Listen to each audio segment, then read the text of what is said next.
tema do nosso programa dessa semana não podia ser outro, a não ser as eleições americanas. Trump vence as eleições americanas, conforme a gente já havia previsto. Pedimos a você que está aqui conosco, que curta, compartilhe, ative o sininho das notificações, assista esse vídeo até o final. Política Impura, na Rádio Transforma, com Henrique Prior. Bem-vindos a mais um programa Política Impura pela Rádio Transforma, revista em comunidade. Henrique, temos agora mais uma vez, mais 4 anos de Trump nos Estados Unidos. O que a gente pode esperar? Quem acertou e quem errou? Por que os democratas não conseguiram vingar um candidato? O que deu errado? Para os democratas deu tudo errado e para a Kamala Harris também deu tudo errado. Desde logo, a Kamala Harris era uma escolha duvidosa. Por um lado, há uma certa misoginia nos Estados Unidos. Por outro lado, o facto dela ser...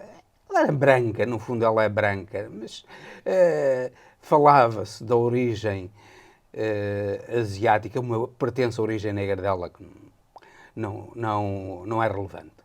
Agora, a misoginia é que é importante.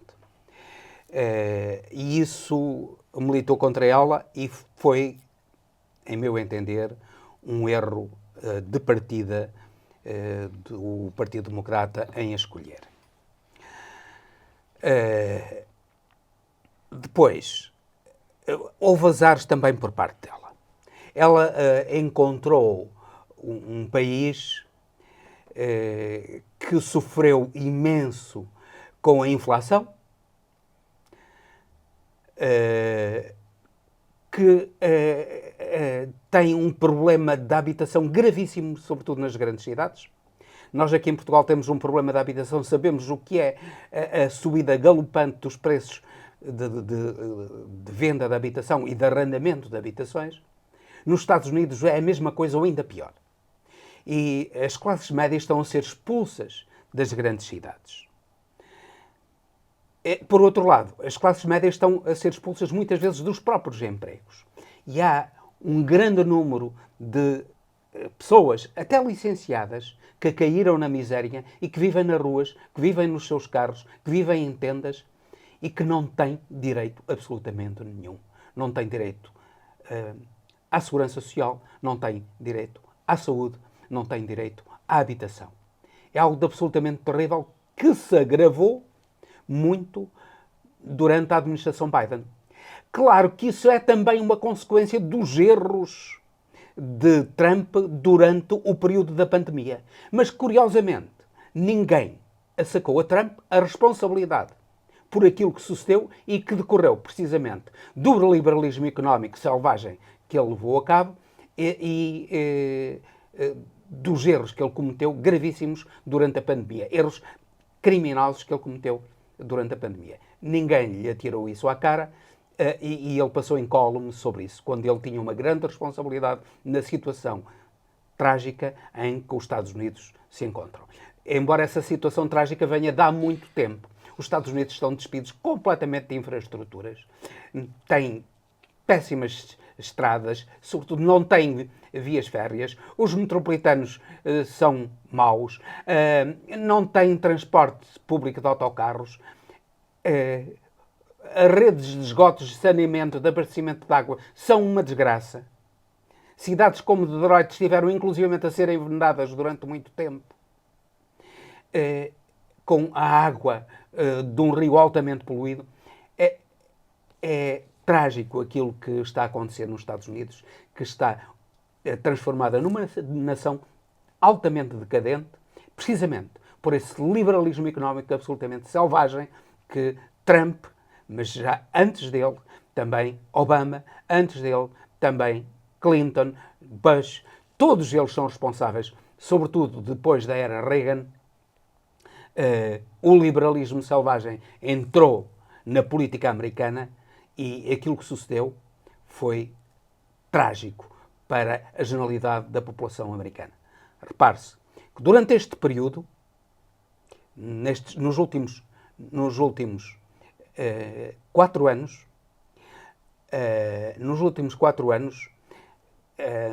1% dos mais ricos viram aumentar a sua fortuna em 40%, enquanto que os mais pobres viram diminuir a sua fortuna. Foi algo absolutamente trágico e que o liberalismo económico, o capitalismo selvagem que os Estados Unidos estão a seguir, é o principal responsável. Portanto, Kamala Harris e o Partido Democrata foram também sancionados por um passado de que não são os únicos responsáveis. Trump era também altamente responsável e isso não lhe foi dito nesta campanha eleitoral. Você acha que também faltou atender, os democratas não perceberam a frustração do povo americano, vendo o seu dinheiro dos impostos indo para guerras, para mandar dinheiro tanto para a Ucrânia quanto para Israel, e pouco investimento interno, pouco investimento em saúde, educação e coisas, e salário, enfim. Você acha que eles não souberam também traduzir? Porque fica muito falso ela fazer uma proposta para um futuro governo quando ela era governo e não fizeram nada, não é? Claro, claro. Ela era governo, ela podia-se dizer que ela era apenas vice-presidente, Sim, mas, não era presidente, nem fazia parte do governo, mas estava lá, fazia parte do poder. Embora sem ser a primeira responsável, sem ser uma figura determinante das políticas do Partido Democrata, na administração Biden, ela estava lá. E era, de certo modo, corresponsável por isso. Agora, efetivamente, isso pesou. Repare-se que a guerra da Ucrânia tem sugado grande parte do investimento dos Estados Unidos. Tem sido brutal, tem sido milhões e milhões, muitos milhares de milhões que têm sido enviados para a Ucrânia, sem resultado absolutamente nenhum, apenas para uma carnificina que está a ser levada a cabo na Ucrânia e da destruição da melhor juventude ucraniana. E numa tentativa de instalar a NATO na Ucrânia, que foi a primeira causa desta guerra, e depois o não reconhecer que há uma parte da Ucrânia que é de maioria russófona, que prefere de longe a ligação à Rússia, do que a ligação ao governo de Kiev, porque, embora o governo de Moscovo seja corrupto, seja dominado por oligarcas, a verdade é que o nível de vida na Rússia é 3 ou 4 vezes superior ao nível de vida no resto da Ucrânia, porque se o governo da Rússia é corrupto, o governo de Kiev, de Zelensky e dos anteriores, era muito mais corrupto e muito mais incompetente. E, portanto, havia uma vontade por parte da população russófona do Donbass de se integrar na Rússia. E a vontade popular devia ser respeitada. Eu já aqui disse, isso não é ser favorável à Rússia, é respeitar a vontade popular. A Rússia é uma ditadura, há um imperialismo e um protofascismo latente na própria Rússia. O grande ídolo de Putin é um filósofo, um russo branco, fascista, apoiante do Hitler e altamente religioso. E o Putin apoia-se muito na filosofia desse indivíduo. Agora, e de um indivíduo ainda vivo, o Alexander Dugin, que é um grande mentor da extrema-direita, um fascista notório e que defende o imperialismo russo. Mas isso não tira o direito de a população russa do Donbass e da Crimeia optar por onde quiser. E eu chamo aqui a atenção dos nossos espectadores do seguinte. Os Estados Unidos, que dizem que defendem a vontade popular, a verdade é que eles defendem isso em Taiwan. E muito bem, Taiwan tem todo o direito a não se integrar na China se não quiser. mas já não fazem o mesmo relativamente, por exemplo, a uma grande parte da Palestina, nomeadamente, por exemplo, à parte dos Montes Golã que foram ocupados durante a guerra, já aceitam perfeitamente a violação das decisões das Nações Unidas por parte de Israel, e aí há outro critério. Isto é, os Estados Unidos, relativamente a isso, têm dois pesos e duas medidas. Eles defendem aquilo que lhes interessa, defendem, no fundo, os seus interesses, num lado e no outro. Não é propriamente a vontade popular ou a democracia que está em jogo. O que está em jogo é apenas o puro interesse americano. Mais nada. Agora, a população americana viu perfeitamente que se estava ali numa guerra sem saída, onde os Estados Unidos estão a gastar milhões e que não teriam resultado absolutamente nenhum.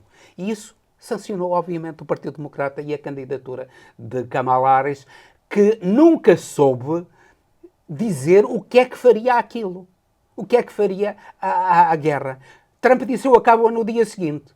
De certo modo, claro que ele não vai fazer nada disso. Mas, pelo menos, mostrou vontade de acabar com aquilo. E mostrou vontade de fazer estancar esse rio de milhões e milhões que os Estados Unidos estavam a encaminhar para uma guerra sem saída. Virou um duto sem fim, né? Aquilo Sim. escoando dinheiro. Mas isso foi apenas um dos aspectos Sim. do problema. Agora, falemos então da economia. Como é que vai ser isso agora? Como é que vai ser essa administração? Como é que ele vai taxar? É o grande problema, é o grande problema. E Kamala Harris não percebeu, o Partido Democrata não percebeu isso. Que os americanos estão, a maioria da população americana está desesperada e vota com o bolso. E o facto é da população latina que Trump tratou tão mal, de uma maneira absolutamente repugnante. Ele chamou lixo aos porto-riquenhos. Ele trata os imigrantes latinos de seres não humanos, de gado, de lixo, e mesmo assim a população, os portugueses, por exemplo, votaram nele, disseram que não concordavam com grande parte daquilo que ele dizia, mas votavam nele porque tinham a esperança que a economia melhorasse. Repare-se, os Estados Unidos estão num período terrível e ele deu alguma esperança e disse o que é que iria fazer. Claro que aquilo que ele irá fazer, como falaste nas taxas, e é isso, nas taxas aduaneiras. Ele disse, eu vou impor taxas aduaneiras à China, à União Europeia, 60% à China. À China de 60% a 100%, a mesma coisa para a União Europeia, para o Japão, para a Coreia do Sul, para todos. Ele ataca em todas as frentes.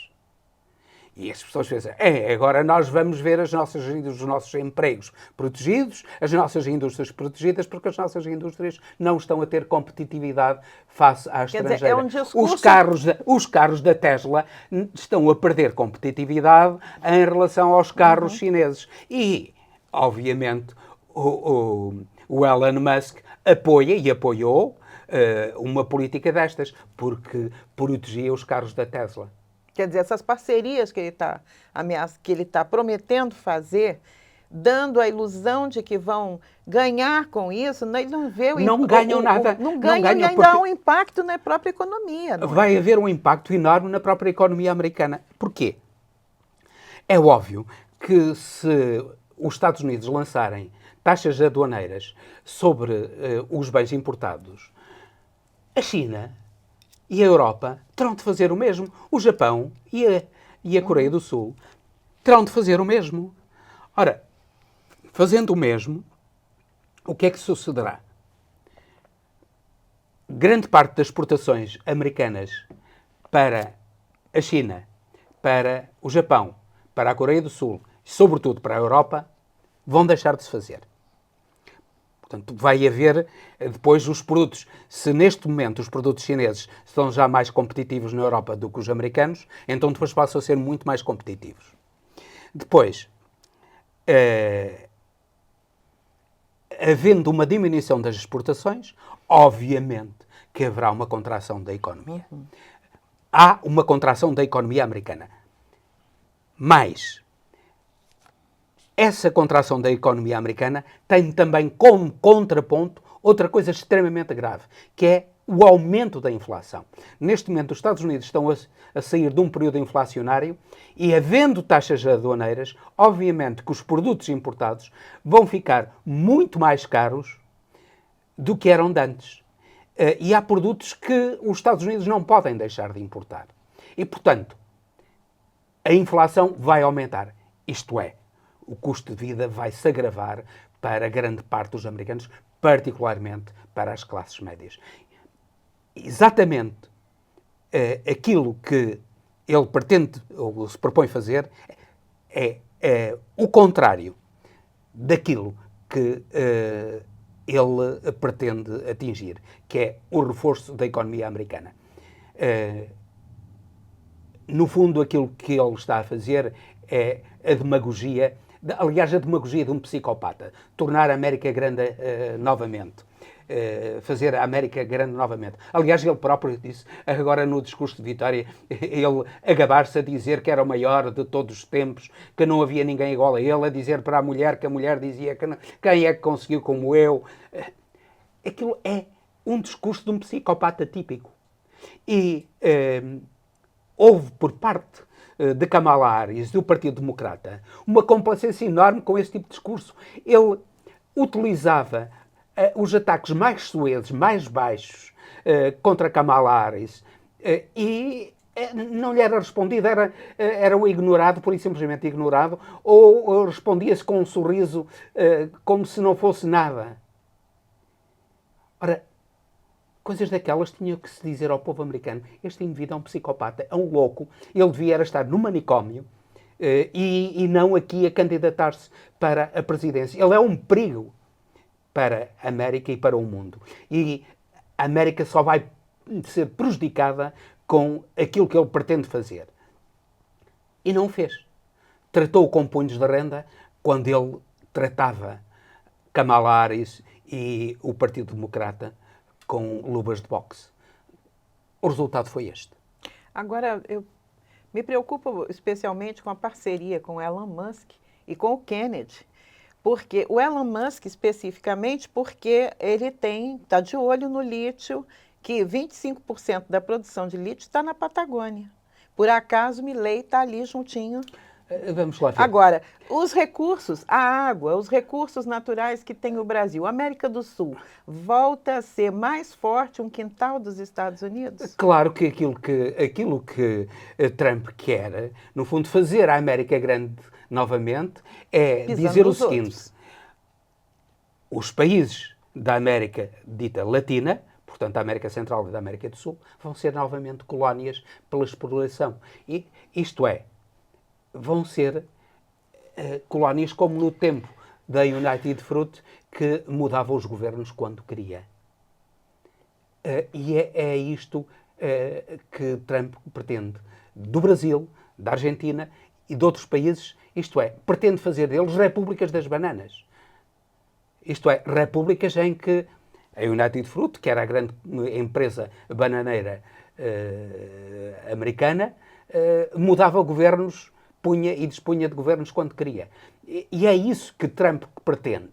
Agora, está na América Latina saber defender-se, e particularmente do Brasil, que será deve ser o grande líder da América Latina.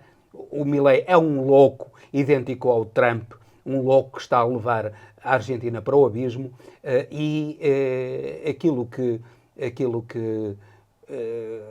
ele faz é ser absolutamente um mandarete de Trump. Mas como é que o Lula vai lidar com esse grupo de... Reforçando duas coisas. Por um lado, e Lula tem que ter essa lucidez, reforçando a parceria estratégica com os BRICS, portanto, os países em ascensão, as economias emergentes, com a Rússia, e aderir à Rota da Seda, com a Rússia, com a Índia, com a China, e com os novos aderentes aos BRICS, nomeadamente, espera-se a Indonésia, o Irão e outros países aderentes aos BRICS, mas também, e isso é muito importante, com a União Europeia. Os Estados Unidos não, ou melhor, o Brasil não pode depender só de uma parte. O Brasil tem de fazer, é uma grande nação, em termos de riqueza, de potencialidade económica, é a nação com maior potencialidade económica do mundo, tem que se capacitar disso. Infelizmente, a classe dominante do Brasil é uma classe dominante que... entreguista, rafeira, lambe-botas dos americanos, absolutamente desprezível. A classe dominante do Brasil é absolutamente desprezível. Traidora à pátria. Sim. Traidora à pátria brasileira. E é isso que Lula, é um grande trabalho que Lula tem de fazer, em primeiro lugar, pela educação, pela transformação mental dos brasileiros. Há aí que fazer uma luta importantíssima. Tem que melhorar, para começar, a comunicação, né? Tem que melhorar a comunicação e, nomeadamente, tá não ter dúvidas em enfrentar as seitas religiosas que vieram dos Estados Unidos para submeter o Brasil aos desígnios americanos. E que tá tem que as enfrentar. Agora, eu quero fechar... Mas eu não queria deixar de chamar a atenção para essa necessidade de uma política de equilíbrio entre os BRICS e a União Europeia. A União Europeia terá de ter uma parceria estratégica, porque, repare-se, Portugal está, a parte mais ocidental de Portugal, está mais perto da parte mais a norte do Brasil do que a parte norte mais do Brasil da parte mais a sul. Claro. As pessoas não sabem disto. Nós estamos mais perto, a Paraíba está mais perto de Portugal do que do Rio Grande do Sul. Do que do Rio Grande do Sul. As pessoas não sabem isso. Parece que há um mar imenso. Mas não, é que o Brasil é um país imenso e é isso que deve aproveitar. E a proximidade de Portugal e o fazer valer a língua portuguesa também é uma grande vantagem que o Brasil tem para penetrar dentro da Europa, na União Europeia, que tem, não nos esqueçamos, tem 450 milhões de consumidores. Mas a Europa também tem que fazer o seu dever de casa. Porque quando o Brasil rompe com a ALCA, justamente para poder negociar livremente com a União Europeia, os Estados Unidos ficaram mordidos. Mas o Lula habilmente contornou aquela situação. Agora, resta a Europa também não ser subserviente a esse novo a Europa governo. é isso. E esperamos Como que a Europa... Como é que você vê agora? Vamos amarrar com essa... Esperamos agora que a Europa se capacite de que tem de ser independente dos Estados Unidos. Mas sempre foi militarmente, desde a Guerra de 14-18 e depois mais ainda na Guerra de 39-45, mas é tempo dos europeus se virarem para eles próprios e perceberem uma coisa, é que os europeus estão mais próximos do Brasil em muitos aspectos do que dos Estados Unidos. E sobretudo, isso é muito importante, os europeus foram os colonizadores da África, têm ligações profundas à África e estão a deixar-se ultrapassar pelos chineses e pelos russos em África. E uma parceria, não é uma nova colonização, mas uma parceria estratégica que beneficia a África e a Europa, deve ser algo que deve ser prioritário para a União Europeia. E a União Europeia deve capacitar-se disso. Pode ser que estas políticas obstrusas de Trump sirvam para a União Europeia se capacitar, que se tem que virar para a África, que se tem que virar para o Brasil e fazer finalmente o acordo do Mercosul. É inacreditável porque é que o acordo do Mercosul ainda não está concluído. Só por causa dos agricultores franceses. Isso não pode ser. Não pode ser. Há interesses, os interesses da Europa, do modo geral, da indústria europeia, da ciência europeia, estão muito acima dos interesses de um reduzido número de agricultores franceses. Digo, um reduzíssimo número. Não são mais do que uma centena de milhar.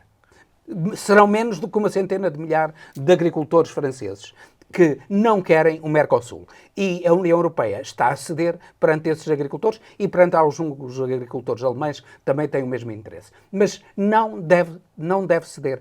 De uma vez por todas, deve firmar o acordo do Mercosul para que haja uma parceria estratégica também com a América do Sul. E uma parceria estratégica também com a África. Seriam parcerias justas para que a Europa não seja nem dependente dos Estados Unidos, nem se torne dependente da China. Repare-se que a China está a comprar grande parte das infraestruturas europeias. O grande porto de Hamburgo, o maior da Europa, é, neste momento, em 25% de propriedade de uma empresa chinesa. E a China Sines, investindo em Portugal, largamente também na África, em infraestrutura. Um dos maiores portos de águas profundas da Europa, Sim. que é Sines, em Portugal, já em grande parte pertence também à China. O porto do Pireu, na Grécia, pertence à China. A China está a adquirir, mas também adquiriu portos de Los Angeles e de outras cidades americanas na Califórnia, já comprou os portos americanos. Está a comprar as infraestruturas e está a modernizar as infraestruturas americanas como os próprios americanos não conseguiram. E vou terminar com o grande erro de Kamala Harris. Não apresentou, para além de tudo aquilo que dissemos, não apresentou um programa alternativo ao de Trump. Para além de desmontar a política económica que ele pretende seguir, desmontar a política da imigração, porque ele não vai fazer isso com os imigrantes. Sem imigrantes, os Estados Unidos não crescem, têm falta de mão de obra. Os Estados Unidos não crescem. É uma mentira aquilo que ele diz. Vai afastar alguns, não vai afastar todos, não consegue afastar Volta todos. E meia esse não discurso pode. vem, né? A economia americana precisa dos imigrantes. Mas, para além disso, sobretudo, não desmontou esses mitos do psicopata Trump. Também não apresentou um programa alternativo. Não apresentou, desde logo, um programa social alternativo. Segurança Social para Todos, que, curiosamente, na sua campanha, em 2019, em que concorreu contra Bernie Sanders e contra Biden, ela apresentou como proposta. Abdicou disso. Agora, pura e simplesmente, não falou nisso. Saúde para todos. Abdicou disso também. O Green New Deal, isto é, uma economia verde, precisamente para atacar aquilo que Trump tem vindo a fazer, que é fazer renascer as indústrias mais poluentes, mais atrasadas tecnologicamente dos Estados Unidos. E ela, aquilo que devia fazer era propor precisamente o contrário, fazer renascer a ciência e a tecnologia dos Estados Unidos para o tornarem competitivo e climaticamente, em termos climáticos, favorável ao clima e contra as alterações climáticas. Não fez isso, nem Segurança Social, nem saúde, nem uma política económica alternativa. Podia ter feito, né? Podia ter feito um programa que fizesse toda a diferença, inclusive para o clima. Para o clima. Insistiu no feminismo, que, aliás, é uma preocupação que não interessa nada, e no aborto, que não diz muito, diz alguma coisa, mas não diz muito à maioria dos americanos. Não colou. E aquilo que os americanos fizeram foi votar com o bolso, com a carteira, e a velha na carteira economia, eles foram enganados, estão redondamente enganados com Trump. O futuro o dirá. Trump é uma fraude, é um psicopata e é uma fraude, um mentiroso psicopata, e isso não foi desmontado por Kamala Harris nem pelo Partido Democrata, e por essa incapacidade teve uma derrota estrondosa. Bom, vamos ver se isso para nesses 4 anos, não é? Quem viver verá. Vamos lá. Agradecemos a você que assistiu a gente até aqui. Pedimos mais uma vez que curta, compartilhe, que ative o sininho das notificações, veja se você foi desinscrito do canal e volta a se inscrever e ajuda a gente. Obrigada e até o próximo programa Política Impura, pela Rádio Transforma e pela Revista em Comunidade. Política Impura, na Rádio Transforma, com Henrique Prior.